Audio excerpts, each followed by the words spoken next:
Here we go again.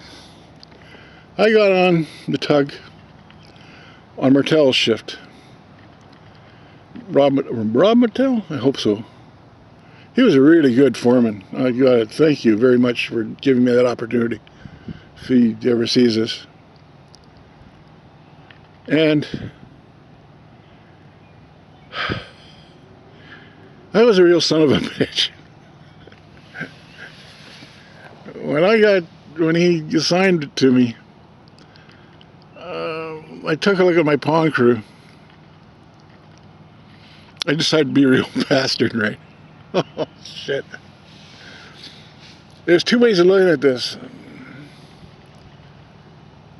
I wanted to give them a bad time the first 3 days, sort of like they do in the Army or any outfit. So, I really hammered the wood to them. He showed me how to do it, and I knew how to deliver a lot of wood quickly. But I wanted to keep up with that guy who gave me a rough time, Al Langtang, the year before, who failed me. Anyways, so I ripped the butt off there. You can make, as a boat operator, you can make their life difficult. It was always by just managing to keep shoving the wood in a little bit, and they have to take it, right? And they have to sort it all out. If they come in stacked, long polemen have to work together, and it jams up, and they're working like a bat. Well, they did this for 3 days, 4 days. And I was getting away with it, And they were getting better. They were a really good pond crew, I gotta admit that. I guess they got fed up, and they went and talked to Rob Martel, the foreman. Well, he came down and told me, he says, look, you gotta take it easy. So then I knew to back off, right? So I backed off. But you see, I gave them such a rough time, and backing off, they started going the way I wanted them to go, right? They sorted it out nice. I fed it to them really nice and really, I knew how to do it. So, so Gordy got the flow he wanted, and it was a good flow, and this is how good it was. Every day from then on, Al Langtang had to go down and try to convince them that his shift had more wood than Martel's. And we kept it close. We were really, really close to Langtang. I think we got it legitimately, but hey, politics is politics, right? So, Martel, you really won that one. Because I was a real bastard right the first 3 days. And then he came and told me, and I wanted to keep the job.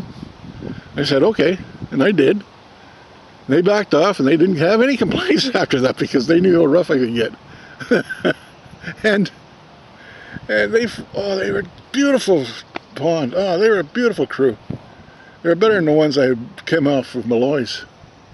They're hard working. They did play a little bit of crap, but and they were so good that we could jam up the drums anytime we wanted to. So, yeah, so I was, So you set up the flows, you had your flow, and you watched the flow of the logs along the booms, and they're supposed to be loose, and they folded in front of the long pole, because you did long pole, you know what it looked like, even from where you're sitting, and you know what was happening, and they did really well after the first 3 days. Gordy was real, I regret that to this day. But it worked. So we had a good run, man. We kept old Langtang. See, Ray Langtang, I think it was Ray. Well, he liked to be number one, And he was the one who deliberately hired Indians because they would take a lot of the First Nations, because they would take a lot of shit. They were scared of the jobs, probably, and they got no breaks, so, because they wanted to be rehired next year. And they were good guys, and I worked with them a couple times after that. So we had good wood flowing up, and I guess Ray Langtang couldn't understand why all of a sudden Gordy, the guy who said he couldn't do it,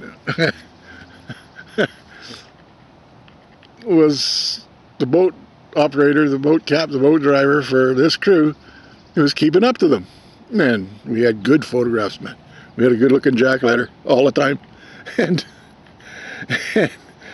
so one day we had another shift change. And so I came over to Ray's shift, and I guess he didn't know about it. And I got even with him, actually. Because he couldn't complain. He was looking at, oh, okay, he knows what he's doing. All I had to do was being shown, right? So, so I did pretty good. They had a good run. They didn't fall off, unfortunately. I was tempted to sabotage it, but that isn't the cricket way of doing it, you know. But that's how they got paid, is the number of frickin' wood you pushed up. And I had a good crew. We had a really good crew. Actually, I think we were better than maintains, despite their experience. Because we could jam, anytime he wanted to sit down, we could jam up the drums by just putting so much wood up that JackLadder through the saws. The feeder bridge guys kept it absolutely straight for the sawyers, straight out of those saws, and the saws were just a buzzy, especially if there was, after being sharpened at lunchtime, and those saws were just singing away. And I would jam up the drums like real quick, eh?